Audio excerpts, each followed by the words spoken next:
కాంగ్రెస్లో BRS విలీనానికి plan ready అయిందని అన్నారు కేంద్ర మంత్రి బండి సంజయ్.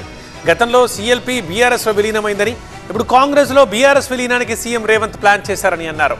ప్రజల అభిప్రాయం తెలుసుకోవడానికి బీజేపీని వాడుకుంటున్నారని మండిపడ్డారు. కుటుంబ పార్టీల్ని బీజేపీ దగ్గరకు రానివ్వబోతున్నారు బండి సంజయ్. ప్రభుత్వానికి అందజేస్తామన్నారు. వాళ్ళు కుమ్మకారు. వాళ్ళ బీఆర్ఎస్ పార్టీ ఏం లేని పార్టీ అది. నాకు ఘర్కా నాకు ఘాట్కా పరిస్థితి. మాకేం అవసరం చెప్పు, బీఆర్ఎస్ పార్టీని చేసుకుంటాం. మాకేమో కాంగ్రెస్లకు అవసరం. వాళ్ళు ఎమ్మెల్యేల సంఖ్య పెంచుకోవాలి. ముఖ్యమంత్రులు కావడానికి, ముఖ్యమంత్రి పదవులు కాపాడుకోవడం కోసం, నెక్స్ట్ కొంతమంది ముఖ్యమంత్రులు కావడానికి ఈ బీఆర్ఎస్ పార్టీలో ఎమ్మెల్యేలు వాళ్ళను జత చేసుకుంటే వాళ్ళకు మెజార్టీ పెడుతుంది. ముఖ్యమంత్రిగా దించవచ్చు, ముఖ్యమంత్రిగా ఉండొచ్చు.